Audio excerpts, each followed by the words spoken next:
Hello everyone. If you want, you can sit closer. I've got a little bit of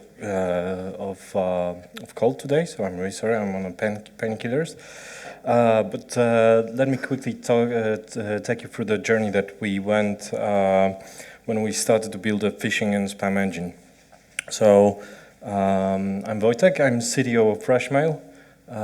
So I'm not very deeply into some of the topics that we're going to discuss, but I'm definitely hands-on development with a lot of them.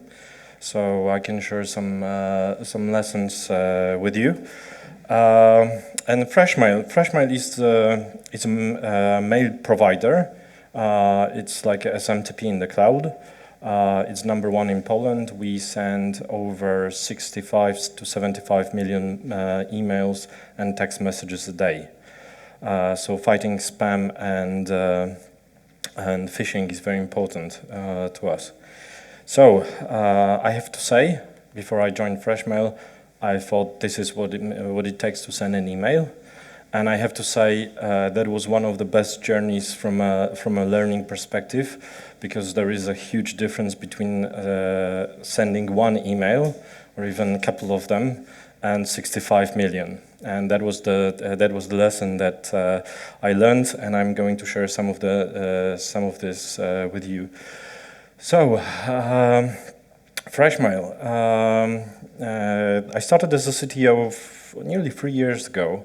I started first as a data consultant, and then it came out that we did a couple of really cool projects together.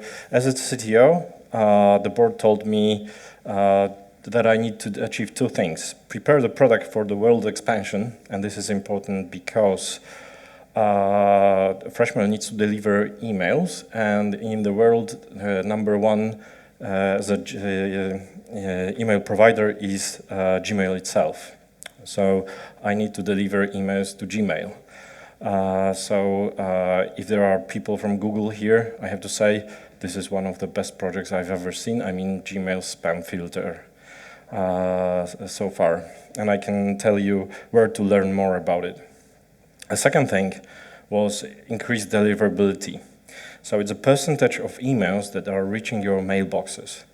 So, for example, as a Ververica or any other company, if you send email to your users, this is the typical thing that you want to look at. So how many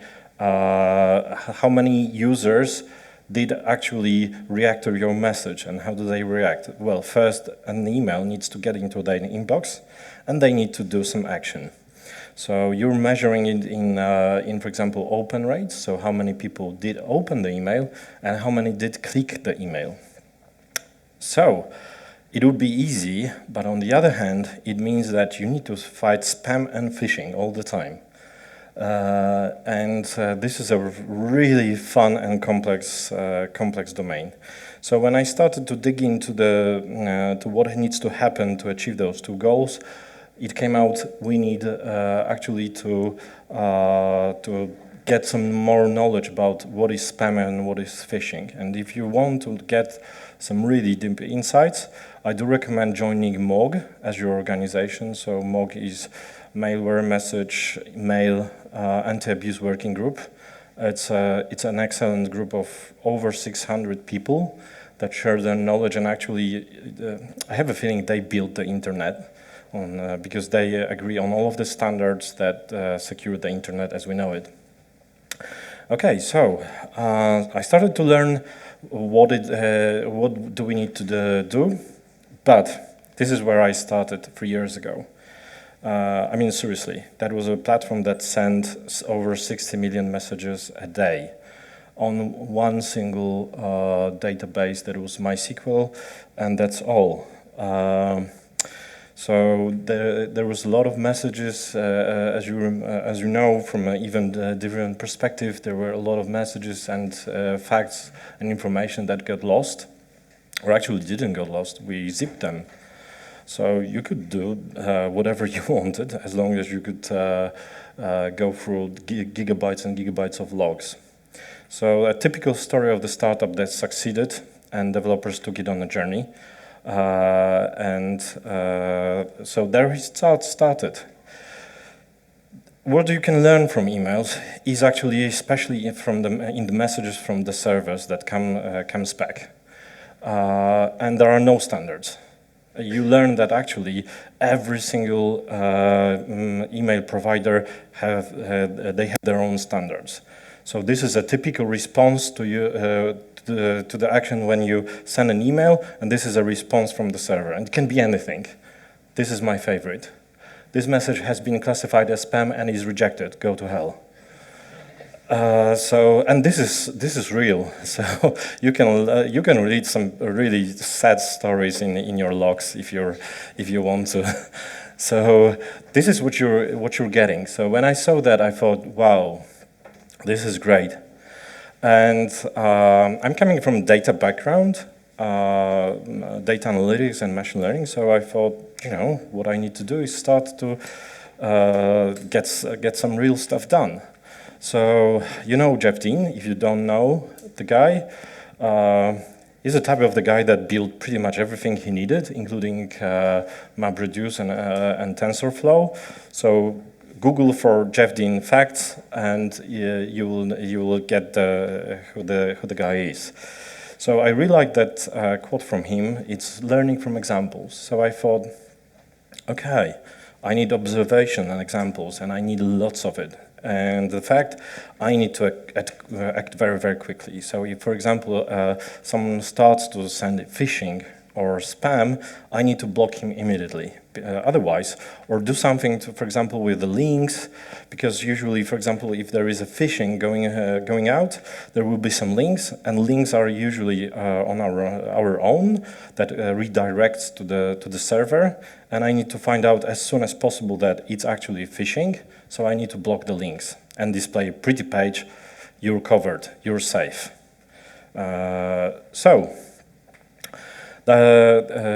Everything as we started to work on the team was what to choose, and I think if you've been on a journey like ours, you know how hard it is.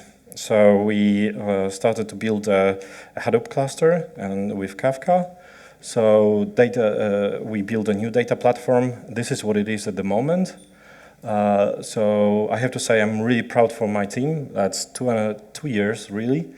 So we've built an event-driven sending engine, an old one that actually can produce events in a really nice fashion.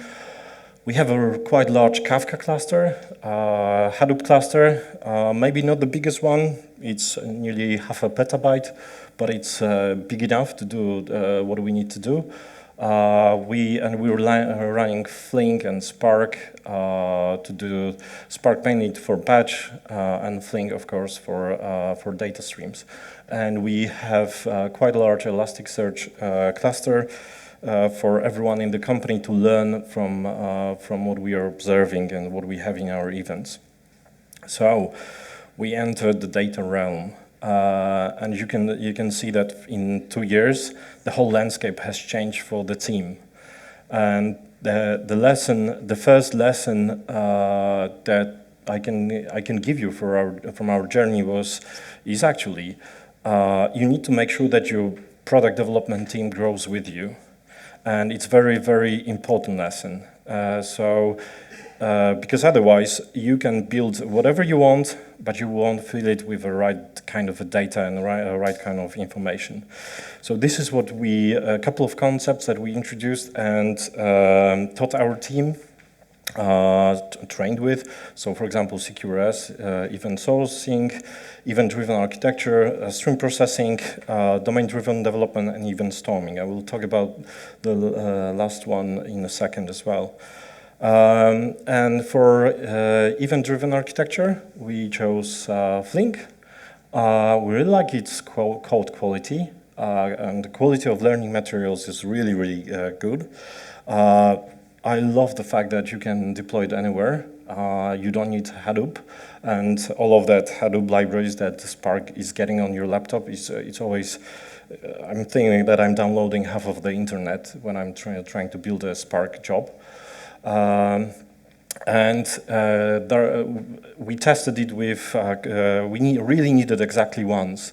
for example, job processing. So you cannot have a spam or phishing email delivered to you twice, in other words. So we really needed that. The bet from my perspective was that it's Scala and Java only, and quite steep learning curve. Most of my team is actually PHP/Python, so it's quite hard for them. Less ready to use examples. Everyone loves to download Docker and play breaking it, and the only thing that we have is a word count wherever we go. So I would encourage, if you can, because we're thinking about actually opening a couple of our own. If you can, do that as well, because it would be more like a business-ready use cases scenario, and definitely less major machine learning environment. A question to you: did you get a spam or phishing lately? I don't have much time to go into details because actually it took a year and a half for me to learn what is spam. Phishing is easy. Easier. And the spam is pretty much. That's a spam house definition, and a spam house is a company that can pretty much block you as the company if you're going against the rules, and it happens to us once. So basically speaking, and I'm really always surprised how quickly they can act. It's like they monitor pretty much all the internet online. So knowing a couple of the guys from spam house, I'm always wondering what the hell is their infrastructure. I can tell you that. But it would be much easier if that was true, definition of spam, but Google has changed the game. So basically speaking, from our perspective, Google has changed it to the way that it's really, really tough. I mean, Google learns what you like to read, and Google learns your behaviors. So in other words, what gets into your inbox, it's usually what you're interested in. So my job is actually to learn pretty much the same, not to send the stuff that your Gmail won't accept to your inbox folder. And that's where exactly the big fun starts. Because if you look at the spam house definition, it's definitely not that. It says, if you agreed and give the permission and it's bulk, it's spam. It's definitely not a spam for Gmail. If you look at, for example, if you're on a subscription list, if you don't read 5 or 6 messages in a row, it will go to your spam folder. First, it will go to other folders. And we know that Microsoft is, talking to Microsoft, we know that Microsoft is changing the game as well. So we thought, it's simple, right? But as I told you, it's definitely not. And what are the signals that build information about abuse? It's pretty much everything that happens to the email. And we thought, okay, this is so much information we need to get from all of the systems. And you can start to feel where all the pain starts to happen. Because, for example, it's really hard to talk about time alignment with all of these systems, all of these events, all of this system. Most of these systems will be third party outside of our infrastructure. Some of them will be coming from the servers and of the mailbox providers. And as you've seen, they don't really care about what you received in the message, when you receive it, etc., etc. So there are. I can tell you that easily, after a year and a half, probably we can distill 150 or 200 features that you can very easily take out from an email and its events when it's being sent, and the rest is, of course, feature engineering. So here comes the SendGuard, the new anti-abuse engine. The stuff that we're really good with at the moment is anti-phishing, mail vendors' response analysis of the servers, reporting. We're quite good with list bombing, text analysis against legal compliance, subscribers, list analysis, etc., etc. Stuff that we're working on is the graphic analysis and classification, a bit harder, especially if you have dozens of messages per second. Messages, context analysis, matching. This is what we dream of. So exactly, I need to learn what you want to read. And stuff that we are lately working on is data streams, online machine learning. Fun stuff. Okay, but the question is, do you really need ML? And I would say no. It came out that actually the better is to start with complex event process your business rules, as we called it. So learn your business rule, how people work with your processes, and then build stuff around. And the knowledge is already there in your organization. So I will go quickly through that. If you're coming from a programming background, you know probably DDD. And DDD has this new stuff called event storming. Event storming came out to be very, very successful and proven to us. So basically speaking, you make a session where people map the process. They talk about problems straight away, solutions, they mark external systems, and they put notes again as well. And you have actors. And you cannot see it, but there is a time. So for example, this can be a typical event storming session. You actually get it from the people that do the process, or the developers, etc., and they will give you these rules as well. You can already see why I'm talking about CEP. So I will skip that. But this is the spam compliance process in FreshMail. You can see that it's actually really well aligned against the time, and we have a lot of problems. So that's the stuff that I learned. I do recommend going into event storming if you're working with developers and you're working with data science. And why? Because we don't know what we don't know. And of course, shit in, shit out, especially with stuff like fraud detection, fighting phishing, etc., etc. So, I'm sorry. The guy, of course, flipped the beer over his head. So very important to us was actually also giving back the reporting and building the knowledge to our organization and to our customers. Another lesson that we learned from event storming and getting into our development pipeline is quick experiments are gold because they will deliver the value instantly. So this is the typical approach that we take. So we model, we clean the data, we get Kafka SQL experiment, and then we do the CEP.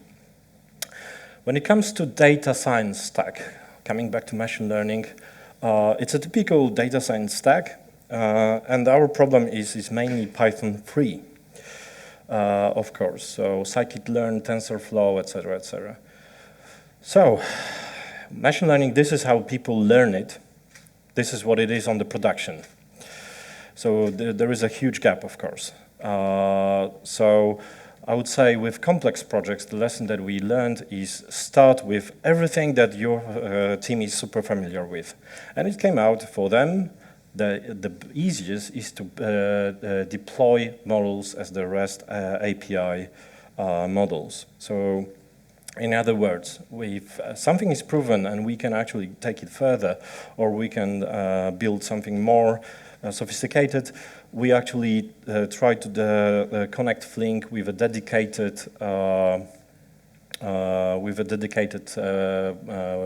service, ML as a service, and also we actually saw the one thing. I can skip that. There is a thing in machine learning ensemble modeling when you connect models. And actually, you can do pretty much the same and do it very, very quickly, do some very quick actions. You cannot really well see it, but there is a stream of messages. There is a simple and quick, fast Flink evaluation job. It has its state with scorings, client scorings, some mail scorings, etc., etc. There is a simple model. If there is a decision to evaluate some more information, it goes to another model. And we can do that because if we suspect phishing or spam, it doesn't matter that it waits for another couple of seconds, of course. The downside is it's that. It's way complex and it's a bit slower, but it works. So building online machine learning models is usually learning from the stream. You can take 2 or 3 approaches. Usually, scikit-learn partial fit is, for example, stochastic gradient descent classifier and the regressor. TensorFlow has checkpoints if you're going for neural networks. And you can do pretty much the same approach using a new version of models dispatch of new versioned APIs. First approach, it's very easy, but you need to have a really well curated and solid data source.